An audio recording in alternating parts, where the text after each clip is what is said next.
In this video, we're going to be talking about mixed numbers, improper fractions, and how to convert back and forth between one and the other. We're going to start by just talking about what a mixed number is. So you can see the example they've given us just here. If you were writing this on a page, it would look more like this: a large 2 and 2/3. By the way, this is an example of how they want you to write it in, type it into IXL, but that is what a mixed fraction would look like. The concept of a mixed fraction is pretty straightforward. We're just mixing together the number of whole shapes we have. So obviously 1, 2. So I'll go ahead and write that, 2 whole, with a fraction. So that's why it's called a mixed number, because we're including the 2 whole, and this fraction we have here is obviously 1/4 or 1/4. So it's mixed together, 2 whole and 1/4. Down here, same concept. Keep in mind, this example is just telling you how you type it in IXL, but in terms of the mixed number, we have 1, 2, 3, 4 whole, and 2 out of 4, or 2/4, 2/4. That's it. So this next part of the video, we're going to use these same examples, but we're going to look at representing these images as improper fractions instead of mixed numbers. And then we're going to talk about going between the two. When you have the picture in front of you, it's really easy to write an improper fraction. First, let's talk about when we usually see a fraction, something like 1/2 or 3/4 or even 2 halves. We notice that the number on top, the numerator, is always smaller than or the same size as the number on the bottom, the denominator. So an improper fraction is when the number on top, the numerator, is bigger. This is improper, it's not normal, it's different, it's weird, that kind of idea. So when we're looking at these examples, the easiest way to write the improper fraction is to literally just count how many pieces are colored in. And remember, our bottom part of our fraction, this part doesn't really change. The denominator of the fraction is always telling us how many equal parts the whole is split into. So just like up here, we said, okay, it was 2 whole and 1/4. We're still going to acknowledge that the whole has been split into quarters in the improper fraction. The difference is we're not going to write this giant 2. We're going to count up the number of parts. So it's 1, 2, 3, 4, 5, 6, 7, 8, 9. Miss Cooper, could I have just said, well, isn't that 2 times 4 is 8 plus 1 is 9?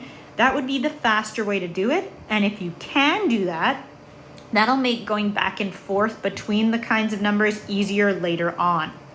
But if you need that visual, draw it out. Okay, 2 and 1/4 looks like this. So now I need to write, okay, the denominator stays the same, quarters. How many pieces are colored in there? 1, 2, 3, 4, 5, 6, 7, 8, 9. Beautiful.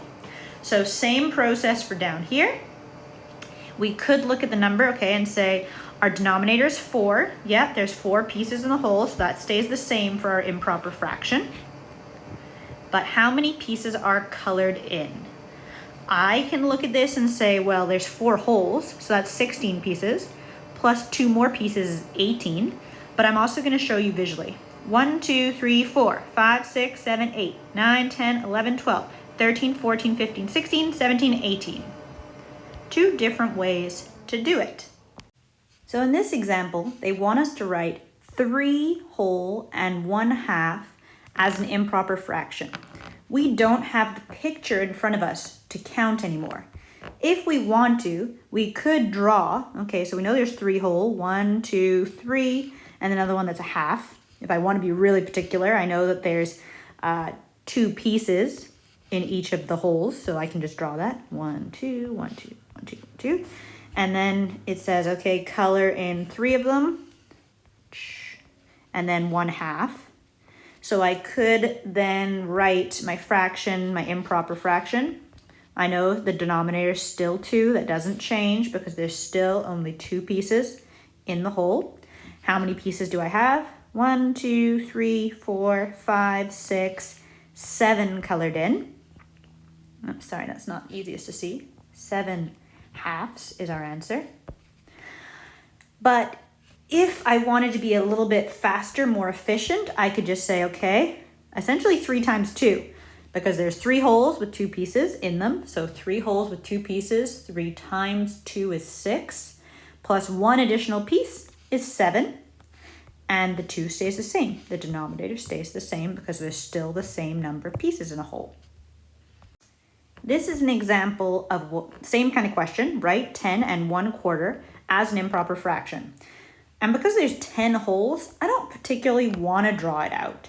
I could, but it would take me a while. Maybe we'll go through it first and then we'll draw it out to check. So I know there's 10 holes and there's 4 pieces in each of those. So if there's 10 holes and there's 4 pieces in each, 10 times 4, that means there's 40 pieces colored in those 10 holes. Then there's only one more piece in the fraction sort of one. So 40 plus the 1 extra piece equals 41 pieces.